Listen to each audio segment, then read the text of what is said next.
போராட்டத்தை இந்த ஜென்சி இளைஞர்கள் முன்னெடுத்திருக்கிறீர்கள் என்று சொன்னால் அதற்கு முன்னுதாரணமாக இந்த கூட்டம் ஒரு சான்றாக சாட்சியாக விளங்குகிறது. இது ஒரு வரலாற்றில் இடம்பெறத்தக்க ஒரு நிகழ்வாக இது மாறும். எனது வாழ்த்துக்களை நான் தெரிவித்துக் கொள்கிறேன். நண்பர்களே, ஒட்டுமொத்த இந்தியாவும் சிஜேபி காக்ரோச் ஜனதா பார்ட்டி மாணவர்கள் இளைஞர்கள் இன்றைக்கு டெல்லியிலே டெல்லி போலீஸ், சிஆர்பிஎஃப், சிஎஸ்ஐஎஃப் இந்த 3 போலீஸை வைத்துக்கொண்டு ஒட்டுமொத்த மாணவர்களையும் ஏதோ தீவிரவாதிகள் போல, தேச விரோதிகள் போல லத்தி சார்ஜ், ரப்பர் புல்லட் குண்டுகளை ஏவி குண்டர்களை கூட்டி வந்து, பிஜேபி குண்டர்களை கூட்டி வந்து அடித்து, ஃபைபர் கட்டைகளை கொண்டு வந்து வெறும் பைய தோல்ல போட்டு போகக்கூடிய மாணவ மாணவிகளை அடித்து துன்புறுத்தி இரத்த களரியாக அந்த மாணவர்கள் காட்சியளிக்கும் போது உண்மையிலேயே தமிழ்நாட்டில் இருக்கக்கூடிய, தமிழ்நாட்டில் மட்டுமல்ல இந்தியாவில் இருக்கக்கூடிய ஒருத்தருக்கும் தூக்கம் வராது. பெற்றோர்களுக்கும் சரி, மானமுள்ள ஒரு உணர்வுள்ள யாருக்கும் தூக்கம் வராது. அந்த அளவிற்கு அடக்குமுறையை கையாண்டு மாணவர்கள் மேல ஒரு மிகப்பெரிய அன்லீசிங் த ஸ்டேட் ஸ்பான்சர்டு டெரரிசம் இதை அவிழ்த்து விட்டிருக்கிறது நரேந்திர மோடி அரசு. இதை அவிழ்த்து விட்டு பேச்சுவார்த்தை நடத்துகிறார்கள்.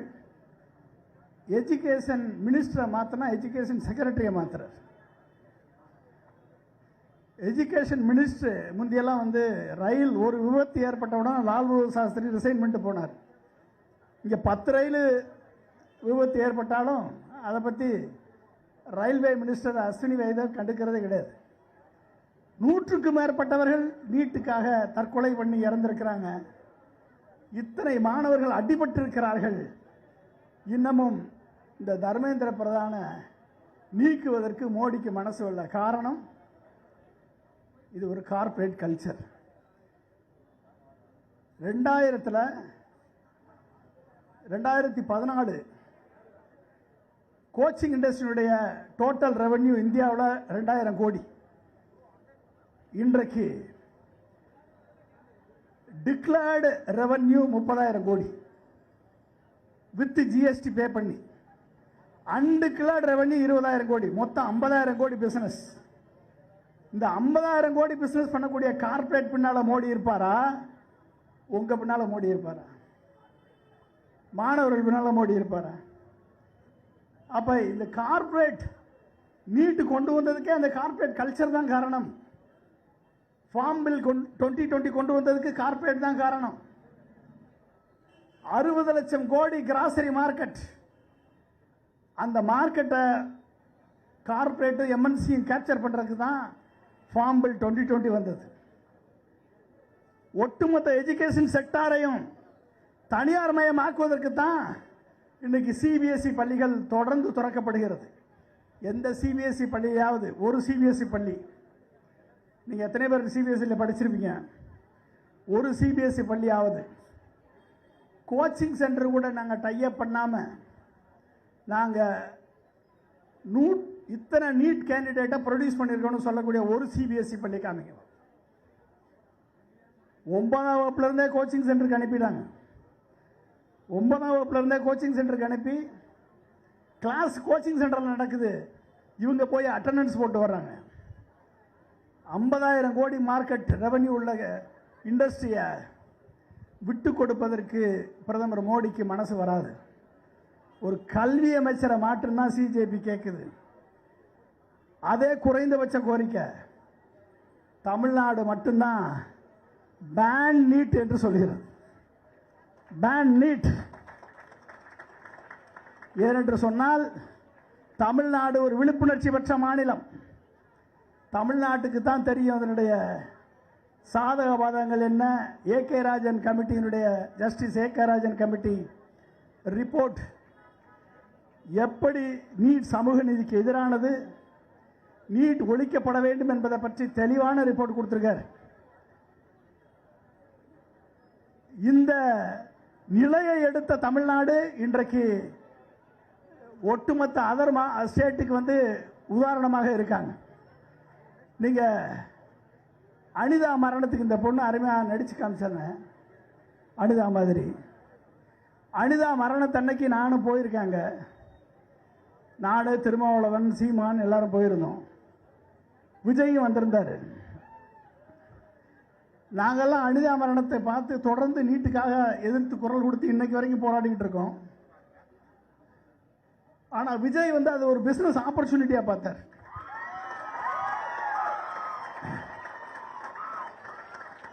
அனிதா மரணத்தில் இவ்வளவு பெரிய பிசினஸ் ஆப்பர்ச்சுனிட்டி இருக்கான்னு சொல்லி அரியலூர்லையோ பெரம்பலூர்ல நினைக்கிறேன், அவருடைய தேர்தல் அஃபிடவிட்டை போய் படிச்சு பாருங்க.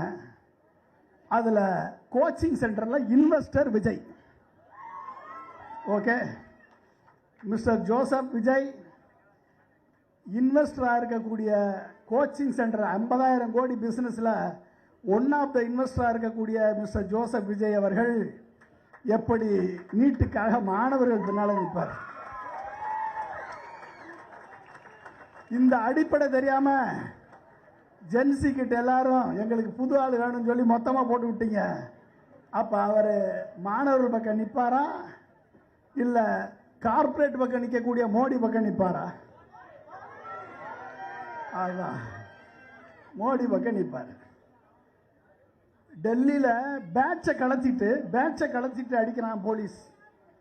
தமிழ்நாட்டிலையும் பேட்சை கலத்திட்டு இந்த மாணவர்களை போராட மாணவர்களை அடிக்கிறான் போலீஸ். அப்ப டெல்லியில ஆடுவது பிஜேபி அரசு, தமிழ்நாட்டில் ஆடுவது பிராக்சி பிஜேபி அரசு.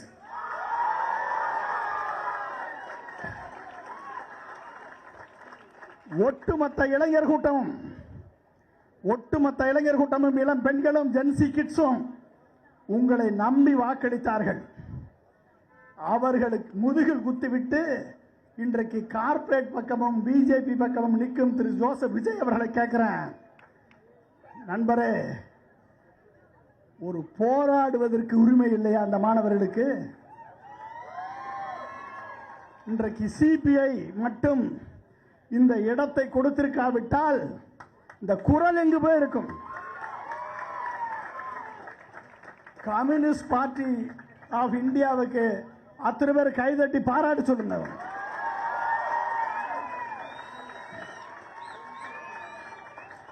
இந்த குரலை எழுப்புவதற்கு வாய்ப்பு இருக்குமா? இப்படிப்பட்ட ஒரு அரிய ஆப்பர்ச்சுனிட்டியை இந்த இளைஞர்கள் போராடுவதற்கு ஏற்படுத்தி கொடுத்த சிபிஐக்கு எனது வாழ்த்துக்கள். நண்பர்களே, பெற்றோர்களே, இந்த கூட்டத்தினுடைய குரலை வீட்டில் உட்கார்ந்து கொண்டு மொபைல் போன்லையும் டிவிலையும் பார்த்து கொண்டிருக்கக்கூடிய பெற்றோர்களை கேட்கிறேன். தமிழ்நாட்டில் இருக்கக்கூடிய பெற்றோர்கள், உங்க குழந்தைங்க இங்க போராடிட்டு இருக்காங்க, உங்க பிள்ளைகள் இங்க போராடிட்டு இருக்காங்க. எதிர்காலத்தில் வரக்கூடிய எதிர்கால இளைஞர்களது மருத்துவ கனவை நனவாக்குவதற்கு மட்டுமல்ல, எதிர்கால இளைஞர்களது லட்சியத்தை நிறைவேற்றுவதற்காக உங்க குழந்தைங்க இங்க போராடிட்டு இருக்காங்க. இந்த போராட்டத்தை ஒவ்வொரு பெற்றோர்களும் சரி, அனைவரும் திரண்டு வாருங்கள். இங்க எந்தெந்த ஊர்ல போராட்டம் நடக்கிறதோ அங்கு திரண்டு செல்லுங்கள். உங்க பெற்றோர்கள் திரண்டு செல்லுங்கள். உங்கள் ஆதரவை இந்த போராட்டத்துக்கு தெரிவிங்கள். நண்பர்களே, நீட்டை பத்தி பேசி பிரச்சனை எல்லாருக்கும் உங்களுக்கெல்லாம் தெரியும். ஏன் ஒழிக்கப்பட வேண்டும் எல்லாருக்கும் உங்களுக்கு தெரியும், எல்லாம் தெரியும். நமது நோக்கம் நீட் மட்டும் இல்ல, ஒட்டுமொத்த எஜுகேஷன் செக்டார், ஒட்டுமொத்த மருத்துவம், ஒட்டுமொத்த அக்ரிகல்ச்சர், இண்டஸ்ட்ரி எல்லாமே கார்பரேட்டைஸ் மயமாக்கி கொண்டு இருக்கிறது. இன்றைக்கு கார்பரேட் ஒரு சொசைட்டி இருக்கக்கூடாதுன்னு நினைக்குது. இண்டிவிஜுவலிஸ்டிக் அப்ரோச் இருக்கணும்னு நினைக்குது, இண்டிவிஜுவல் அப்ரோச் இருக்கணும்னு நினைக்குது. ஏன்னா ஒரு ஃபேஸ்புக், இன்ஸ்டாகிராம், வாட்ஸ்அப், ட்விட்டர் இப்படிப்பட்ட சோசியல் மீடியா வலைத்தளங்கள், இன்ஸ்டாகிராம் மட்டும் ஒரு கம்பெனி சம்பாதிக்கிற தொகை எவ்வளவு தெரியுமா? ஆண்டுக்கு வருமானம் 8 லட்சம் கோடி. 2 தமிழ்நாடு பட்ஜெட் ஒரு கம்பெனி சம்பாதிக்குது. உங்கள் பிஹேவியரை மெஷின் லேர்னிங்கில் அண்டர்ஸ்டாண்ட் பண்ணுது. இன்னைக்கு கூட்டு குடும்பம் போய் நியூக்ளியர் ஃபேமிலி ஆகி ஹஸ்பண்டு தனி, ஒய்ஃபு தனி, பிள்ளை தனி, எல்லாம் மாறிடுச்சு. உங்களை இண்டிவிஜுவலாக டார்கெட் பண்ணால் என்ன பொருளாலும் வாங்குவீங்க. உங்களை இண்டிவிஜுவலாக டார்கெட் பண்ணால் என்ன பிராண்டட் தான் நீங்கள் போடுவீங்க. உங்களை இண்டிவிஜுவலாக டார்கெட் பண்ணால் ஈஸியாக உங்களை கேப்சர் பண்ண முடியும். உங்களை ஒன்று சேர்க்க விட்டா, இது மாதிரி ஒன்று சேர்க்க விட்டா நீங்கள் எல்லாம் அறிவை பெற்று விடுவீர்கள், உணர்ச்சியை பெற்று விடுவீர்கள், போராட்டத்தை மனப்பான்மைக்கு வந்து விடுவீர்கள். உங்களை சேர விடக்கூடாது. இதுதான் கார்ப்பரேட் கல்ச்சர். இந்த கார்ப்பரேட் கல்ச்சர் மோடி இருக்கும் வரை தொடரும். மோடி இருக்கும் வரை தொடரும். மோடி இருக்கும் வரை தொடரும். மோடி போகணும்னா இவிஎம் ஒழிக்கப்படணும். இவிஎம் ஒழிஞ்சாதான் மோடி ஒழிவார்.